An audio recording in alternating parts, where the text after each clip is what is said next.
महाराष्ट्र विधानसभेचा निवडणुकीचा निकाल हा जाहीर करण्यात आलेला आहे आणि या निकालामध्ये महायुतीने महाविकास आघाडीचा दारुणरित्या पराभव केलेला आहे। तर या निकालामध्ये महाविकास आघाडीचे, काँग्रेसचे तसेच राष्ट्रवादी काँग्रेस पक्ष, शरदचंद्र पवार गट तसेच शिवसेनेचे ज्येष्ठ नेत्यांचा पराभव झालेला आहे। तर अशा प्रकारे हा दारुण पराभव झाल्यानंतर बऱ्याच नेत्यांनी सुप्रीम कोर्टाकडे ईव्हीएम घोटाळ्याबद्दलची याचिकाही जाहीर केलेली आहे। तर या नेत्यांच्या म्हणण्याप्रमाणे बऱ्याचशा मतदारसंघांमध्ये एकूण झालेलं मतदान आणि ईव्हीएम मध्ये दर्शवण्यात आलेलं मतदान यामध्ये थोडासा फरक त्यांना दिसत आहे। त्यामुळे ईव्हीएम मध्ये काही घोटाळा झाला की काय यासाठी त्यांनी सुप्रीम कोर्टाकडे आपली एक याचिका दाखल केली होती। तर सर्वोच्च न्यायालयाकडून ईव्हीएम ऐवजी बॅलेट पेपरवर निवडणुका घेण्यात यावा अशी याचिका ही विरोधकांनी केली होती। यावर मात्र सर्वोच्च न्यायालयाने आपला निकाल देत तुम्ही जिंकतात तेव्हा ईव्हीएम चांगले आणि पराभूत होतात तेव्हा ईव्हीएम मध्ये छेडछाड अशा शब्दात कोर्टाने यांना चांगलं सुनावलेलं आहे।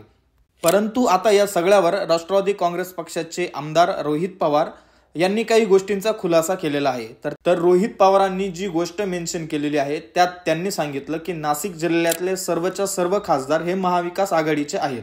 म्हणजे जर तुम्ही बघाल तर नाशिकमध्ये राजाभाऊ वाजे, त्यानंतर दिंडोरी लोकसभा मतदारसंघामध्ये भागरे सर, त्यानंतर धुळे विधानसभा मतदारसंघामधून शोभा बच्चाव असे जर तिघ खासदार हे महाविकास आघाडीचे असतील तर आमदारकीला म्हणजेच या विधानसभेला कमीत कमी एक तरी आमदार हा महाविकास आघाडीचा निवडून यायला पाहिजे होता।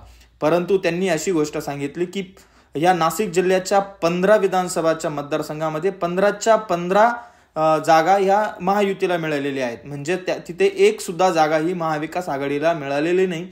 त्यामुळे त्यांनी या मतामध्ये थोडासा सांधर्म्य असलेला किंवा निकालामध्ये घोटाळा झाला असल्याचं त्यांनी स्पष्ट केलेलं आहे। तर ही गोष्ट प्रूव्ह करण्यासाठी रोहित पवारांनी आयोगाकडे आपले काही आकडेवारी सादर केलेली आहे। तर ती आकडेवारी ही खालीलप्रमाणे आहे। तर तुम्ही या फोटोमध्ये बघू शकता मित्रांनो की कशा प्रकारे नाशिक जिल्ह्यातील विजयी आमदारांचे जे मतदान झालेले आहे तर त्यांचा मतदानाचा आकडा हा जवळपास सारखाच दिसत आहे। तर तुम्ही बघू शकता की सुहास कांदे यांना 1,38,000, माणिकराव कोकाटे 1,38,000, नरहरी झिरवाळ 1,38,000 तर छगन भुजबळ यांना 1,35,000 मते मिळालेली आहे। जर हे बघाल तर हे सर्वच्या सर्व आमदार हे महायुतीचे आहेत। यानंतर हिरामन खोसकर 1,17,000, नितीन पवार 1,19,000, दिलीप बनकर 1,20,000 हे सुद्धा सर्व आमदार महायुतीचे आहेत। यानंतर राहुल डिकले 1,56,000, दादा भुसे 1,58,000, दिलीप बोरसे 1,59,000, यानंतर देवयानी फरांदे 1,05,000 आणि डॉक्टर राहुल आहेर 1,04,000। जर तुम्ही बघाल मित्रांनो तर हे सर्वच्या सर्व विधानसभेचे निवडून आलेले आमदार हे महायुतीचे आहेत आणि यांच्या मतांमध्ये तुम्ही बघू शकता की मत ही जवळपास सारखीच पडलेली आहे। तर याच गोष्टीवर रोहित पवारांनी आपला आक्षेप नोंदवला आहे आणि आयोगाला त्यांनी ही आकडेवारी प्रस्तुत केलेली आहे की असा निकालामध्ये साधर्म्य कसं काय होऊ शकतो। यानंतर याच गोष्टीला धरून नाशिक पश्चिम विधानसभा मतदारसंघामध्ये सुद्धा काही घोटाळा झाले असल्याचं समजून येत आहे। तर या मतदारसंघामध्ये पराभूत झालेले आमदार सुधाकर बडगुजर, त्याचप्रमाणे मनसेचे दिनकर आबा पाटील यांनी आयोगाकडे आपली एक तक्रार नोंदवली आहे। त्यामुळे आयोगाने तिथल्या नाशिकच्या जिल्हाधिकाऱ्यांना तिथे फेर मतमोजणी करण्याचे आवाहन केलेलं आहे। तर अशा प्रकारे राज्यातून महायुतीला प्रचंड बहुमत मिळाल्यानंतर आता ईव्हीएम घोटाळा झाल्याचा आरोप केले जात आहेत।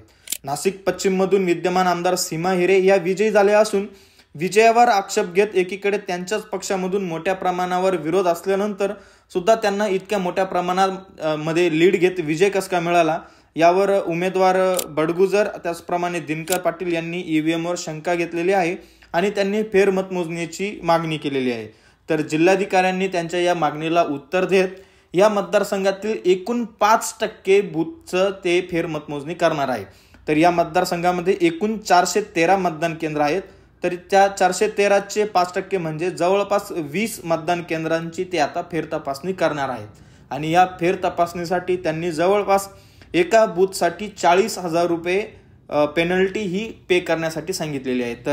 तर ही पेनल्टी पे करण्यासाठी तिथले जे विरोधक होते सुधाकर बडगुजर हे तयार झालेले आहेत आणि ते एका बूथला 40,000 रुपये पेनल्टी त्याचप्रमाणे 5% GST याप्रमाणे ते पे करणार आहेत आणि लवकरच आता तिथली ही फेर मतमोजणी होणार आहे। तर मित्रांनो आता ही फेर मतमोजणी झाल्यानंतर आपल्याला लवकरच निकालात स्पष्ट होणार आहे की एक्झॅक्टली तिथं काय झालं होतं, एक्झॅक्टली ईव्हीएम मध्ये घोटाळा झाला होता की विद्यमान आमदार सीमा हिरे हे खरंच स्वतःच्या मेहनतीने विजयी झाले होते, हे आपल्याला लवकरच आता समजणार आहे।